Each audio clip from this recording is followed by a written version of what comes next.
Hello everyone. Triangle से related कुछ important question है। फर्स्ट क्वेश्चन है, in the given figure find the value of x. Simple x की value निकालनी है। कोई ट्रायंगल दिया है, उसमें ए 35 डिग्री है, बी 75 डिग्री है। एक्स की वैल्यू निकालनी है। ट्रायंगल में तीनों एंगल्स का जो सम होता है वो 180 डिग्री होता है। तो x plus 35 degree plus 75 degree तो एक्स इक्वल टू 180 डिग्री।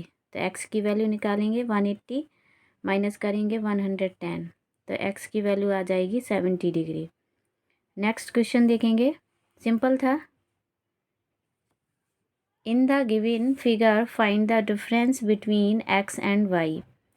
ये एक ट्रायंगल दिया है, इसमें एक्सटीरियर एंगल 130 डिग्री दिया है और एक्स डिफरेंस निकालना है एक्स और वाई का। तो इसमें एक्सटीरियर एंगल्स की प्रॉपर्टी होती है, जो अपोजिट इंटीरियर एंगल्स होते हैं उनके इक्वल होता है ये एक्सटीरियर एंगल।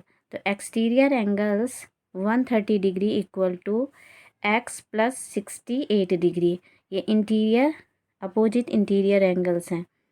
तो एक्स की वैल्यू निकाल लेंगे इससे 130 68 माइनस करेंगे 68 तो ये 62 डिग्री बचेगा एक्स की वैल्यू। वाई प्लस और वाई की वैल्यू कैसे निकालेंगे, ये एक स्ट्रेट लाइन है तो इसमें ये पूरे एंगल्स 180 डिग्री हो जाएगा। तो y plus 130 degree equal to 180 degree. तो वाई की वैल्यू यहाँ से आ जाएगी 180 डिग्री माइनस 130 डिग्री तो इक्वल टू 50 डिग्री। डिफरेंस निकालना है इनका एक्स और वाई का। तो डिफरेंस निकालने के लिए हमें क्या, जिसकी वैल्यू ज़्यादा होती है उससे कम वाली वैल्यू को हम माइनस कर देते हैं। तो 62 डिग्री से एक्स की वैल्यू 50 है और वाई की वैल्यू 62 है। तो इसका आंसर आया 12 डिग्री आंसर, जो कि ये बी आंसर है। नेक्स्ट क्वेश्चन देखेंगे, N exterior angle of a triangle measures 110 degree and its interior opposite angles are in the ratio 2:3। find the greater interior opposite angle। इसमें कोई भी फिगर नहीं दिया था, ये फिगर हमने बना लिया कि इसमें दिया है कि ट्राइंगल मेजर्स 110 डिग्री, ये एक्सटीरियर एंगल है। तो एक्सटीरियर एंगल हमने 110 कर लिया और इसका रेशियो जो है इंटीरियर एंगल्स का रेशियो वो 2:3 दिया है।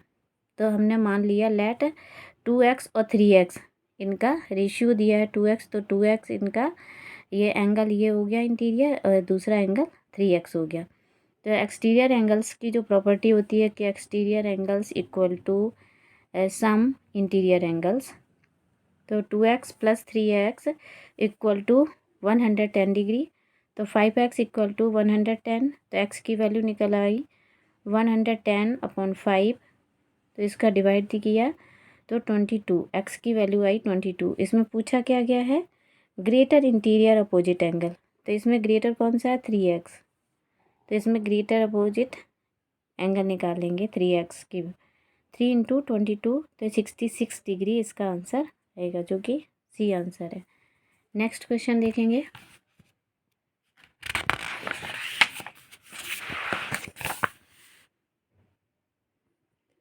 In the given figure find the measure of angle A C D. इसमें भी एंगल ए सी डी जो कि एक्सटीरियर एंगल पूछा गया है। सिंपल है वैसा ही जैसा पिछला क्वेश्चन था। एंगल ए सी डी तो इनको हम सम कर देंगे, ये इंटीरियर अपोजिट एंगल है तो ये एक्सटीरियर एंगल निकल आएगा। तो angle A C D equal to 85 degree plus 35 degree तो इसका आंसर आएगा 120 degree. Next question, in the given figure A B parallel C D angle A P Q equal to 50 degree and angle P R D equal to 127 degree. Find the value of y minus x. इसमें y minus x value ये figure दिया हुआ है, ये A B और Q D C और D ये parallel lines है। ये वाई है, ये 50 डिग्री एंगल्स है, ये एक्स है, ये 127 डिग्री है।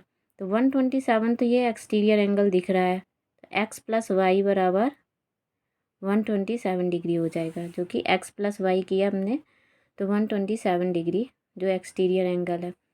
तो एक्स इक्वल टू 50 डिग्री कैसे हो जाएगा, ये अल्टरनेट इंटीरियर एंगल है। जब कोई भी दो पैरेलल लाइंस होती हैं उसमें एक तिरछी लाइन इस ऐसे कट करती है, तो इसके जो अंदर वाले ये एंगल्स बनते हैं इनको हम अल्टरनेट इंटीरियर एंगल बोलते हैं। तो ये इक्वल होते हैं, तो एक्स इक्वल टू 50 डिग्री हो जाएगा, एक्स इक्वल टू 50 डिग्री। तो वाई की वैल्यू निकालेंगे यहाँ से 127 माइनस 50, तो वाई इक्वल टू 77 डिग्री आ जाएगा आंसर। तो वाई माइनस एक्स निकालना है, तो वाई माइनस एक्स बराबर 77 minus 50 equal to 27 degree answer आएगा, ये बी वाला आंसर। नेक्स्ट क्वेश्चन देखेंगे। The acute angles of a right triangle are in the ratio 2:3, find the largest angle. कोई एक्यूट एंगल दिया है, राइट ट्राइंगल है, ये हमने फिगर बना दिया है, फिगर दिया नहीं था। तो जैसे एक्यूट एंगल है उसका, उसमें एक एंगल जो है वो राइट ट्राइंगल है, राइट ट्राइंगल है मतलब कि 90 डिग्री का एक कोण बन रहा है। उसमें रेशियो दिया है, बाकी के दो एंगल्स का रेशियो दिया है, तो हमने मान लिया रेशियो में कि ये 2x और 3x है। बाकी के जो दो एंगल्स हैं ये 2x है और ये 3x है और एक 90 डिग्री है। अब हम इसमें वैल्यू निकाल देंगे, 2x plus 3x plus 90 equal to 180 degree. ये 5x हो जाएगा, तो 5x equal to 90 degree. 180 degree minus 90 किया तो 90, x equal to 90/5 equal to 18 degree. तो लार्जेस्ट एंगल निकालना है, लार्जेस्ट एंगल कौन सा है, 3x।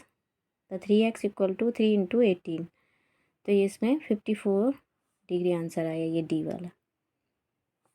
नेक्स्ट क्वेश्चन है, in the given figure QT perpendicular PR angle TQR equal to 40 degree and angle SPR 30 degree, find the x plus y. इसमें x और y निकालना है, x और y की वैल्यू प्लस निकालना है। तो पहले तो हम उनकी वैल्यू निकालेंगे, और ये इसमें QT ये इस पे PR पे परपेंडिकुलर है, लंब है, ये 90 डिग्री का कोण बना रहा है। तो y equal to 30 plus x, y इसलिए हो जाएगा कि ये y एक्सटीरियर एंगल बना रहा है, y एक्सटीरियर एंगल बना रहा है, और ये 30 इसके अंदर 30 और x ये इंटीरियर अपोजिट एंगल्स हैं, जैसे अभी पिछले क्वेश्चनों में बताया। तो ऐसे ये y एक्सटीरियर एंगल है और 30 और x ये अपोजिट इंटीरियर एंगल्स हैं। तो इसमें रिलेशन है कि y equal to 30 plus x, तो x इक्वल टू ये वैल्यू इतनी पुट कर दी। फिर हमने यहाँ से 40 ये एक एंगल बन रहा है 40 प्लस 90 प्लस एक्स, ये वाला एक ट्राइंगल बन रहा है 40 90 प्लस एक्स। इससे हमने एक्स की वैल्यू निकाल ली, तो एक्स बराबर 180 माइनस 130, 90 प्लस 40 130 हो गया। तो एक्स की वैल्यू आ गई 50 डिग्री। तो वाई की वैल्यू इसमें रखी, तो y equal to 30 plus 50 equal to 80 degree. तो एक्स प्लस वाई की वैल्यू निकालेंगे, तो 50 प्लस 80, वाई 80 है और एक्स 50 है, तो ये 130 डिग्री इसका आंसर आ गया। सिंपल था। नेक्स्ट देखेंगे, which of the following can not be the side of a triangle. मतलब इसमें से कौन सी एक ऐसी साइड है जो ट्राइंगल नहीं बनाएगी। ट्राइंगल की जो साइड की प्रॉपर्टीज़ होती हैं कि जो छोटे वाले टू एंगल्स होते हैं, साइड्स होती हैं, उनका ऐड जो बड़ी बड़ी साइड्स होती है उनसे हमेशा ज़्यादा होना चाहिए। जैसे 3 और 4 ये छोटी साइड्स हैं और 6 बड़ी साइड्स है, तो इससे ये हमेशा ग्रेटर होना चाहिए। तो ये ग्रेटर है, 3 + 4 ग्रेटर देन 6, तो ये बनेगी। 4 + 6 ग्रेटर देन 8, यस ये भी ट्राइंगल बनाएगी। 2+5 ये नहीं बनेगी, ये लेसर देन 9 है, 9 ज़्यादा है और 2+5 7 ही होगा, तो ये वाला ट्रायंगल नहीं बनेगा। 7+9 ये भी बनेगा क्योंकि 16 है, ये 11 है, तो ये भी ग्रेटर देन, तो ये भी एक ट्रायंगल बनेगा, लेकिन ये वाला ट्रायंगल सी वाला ट्रायंगल नहीं बनेगा क्योंकि ये इसकी जो बड़ी साइड है, लार्जर साइड है, वो इस साइड से मतलब बड़ी है, जबकि ये दोनों दो साइड मिलके छोटी वाली बड़ी होनी चाहिए। नेक्स्ट क्वेश्चन देखेंगे। In the given figure DE parallel PC if angle A equal to 65 degree and angle B equal to 55 degree, then find the value of angle AED। तो एंगल D, इसमें क्या पूछा गया है, एंगल AED, ये वाला angle पूछा गया है। तो angle D equal to angle D और B, ये दोनों एंगल कैसे हैं, ये करस्पॉन्डिंग एंगल्स हैं। जब किसी एक ही लाइन पे ये एंगल्स ऐसे बनते हैं तो इनको हम करस्पॉन्डिंग एंगल्स बोलते हैं। तो angle D equal to angle B हो जाएगा। तो एंगल D 55 डिग्री है और एंगल A 65 डिग्री दिया है, तो हम E निकाल लेंगे। एंगल AED इक्वल टू 180, यानी कि तीनों ट्राइंगल का जो ऐड है वो 180 डिग्री हो जाएगा। तो 180 से -65 डिग्री और 55 डिग्री को माइनस कर देंगे, तो 180 डिग्री माइनस 120 डिग्री तो इक्वल टू 60 डिग्री। तो इसका 60 डिग्री आंसर आएगा। Thank you.